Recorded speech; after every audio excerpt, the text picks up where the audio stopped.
రోడ్లు వేస్తుంటే నేను ఆ రోజు తీసుకున్న నిర్ణయం సరైంది అనిపిస్తుంది. ఈ రోజున మారుమూల ఎక్కడికి వెళ్ళినా, మహారాష్ట్రకి వెళ్ళినా, లేదంటే తమిళనాడు వెళ్ళినా, ఇంతమంది జనం వచ్చి నీకు ప్రేమగా పలకరిస్తుంటే నేను తీసుకున్న నిర్ణయం సరైంది అనిపించింది.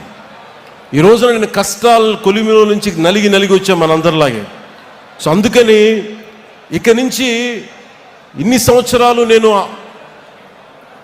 కీలకమైనది ఏంటంటే, మన ఏ ఐడియాలజికల్ ఫౌండేషన్ మీద నిలబడ్డాం, దేని మీద వచ్చాం మనం, వీటన్నిటినీ ఒకసారి మీతో పంచుకొని 5 అంచెలుగా దీన్ని మీకు ముందు చెప్తాం.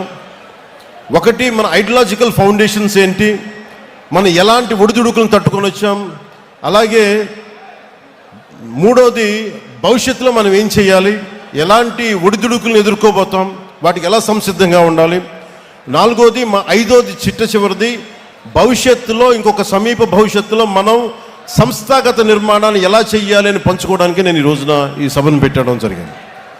ఒకటే చెప్తున్నాను, దీని వెనక మండల స్థాయి నుంచి నేనే కూర్చొని సెంట్రల్ ఆఫీస్ నుంచి నేనే మానిటర్ చేస్తాను. నేను మీరు అడగచ్చు ఎందుకు ఇంతకాలం చేయలేదని. నేను ఒక్కడే, శక్తియుక్తులు పరిమితం, అన్నిటికంటే కూడా you should be time tested. వీళ్ళు సినిమా ప్రభావంతో వచ్చారా నేనంటే, లేదంటే సమాజం మీద ప్రేమతో వచ్చారా, దేశం మీద ఇష్టంతో వచ్చారా, లేదంటే వీళ్ళకి ఏమున్నాయి అవసరాలు, పదవుల కోసం వచ్చారా? నన్ను నేను దశాబ్దం పైన పరీక్షించుకుంటే నేను 14లో పార్టీ పెట్టాను. అలాగే నాతో పాటు నడవాలి అంటే చాలామంది వచ్చారు, మధ్యలో అందరూ రాలిపోయారు. ఒక్క ఓటమికి అందరూ పారిపోయారు, పిట్టలాగా ఇరిగిపోయారు. నాకు ఆనందం వేసింది. ఎవరు కాటే రత్నాలు మిగిలిని నత్తగులలో వెళ్ళిపోయినాయి అనిపించింది. 24లో గెలుస్తామో లేదో తెలియదు, 25 సీట్లు అన్నాం, 21 అన్నాం, ఎన్ని కింద పడితే నేను చెప్పాను, మీరు నన్ను నమ్మండి అని చెప్పాను.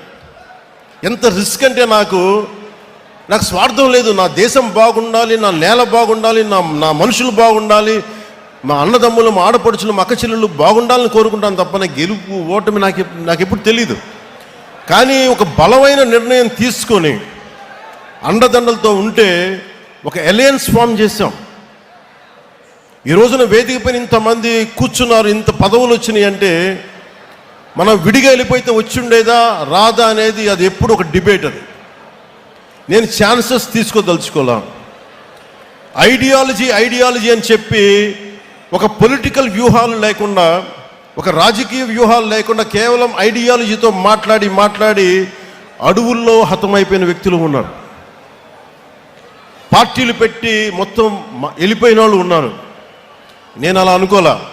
ఐడియాలజీ ఉంటుంది, ఐడియాలజీని లోపల గుండెల్లో పెట్టుకుంటాం, కానీ పొలిటికల్ ప్రాక్టికల్ ఐడియలిజంతో పాటు ప్రాగ్మాటిజం అంటే ఐడియాలజీ ఉండాలి, కానీ అది రాజకీయమైన సత్ఫలితాలు ఇవ్వాలి, అధికారంలో భాగస్వామ్యం తీసుకో.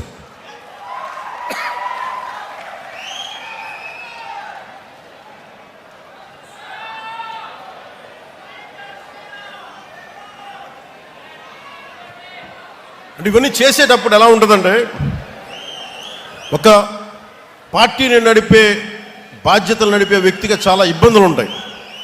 నేనేమనుకుంటానంటే, నేను ఎప్పుడు నిస్వార్థంగానే పని చేసుకుంటూ వెళ్ళాను.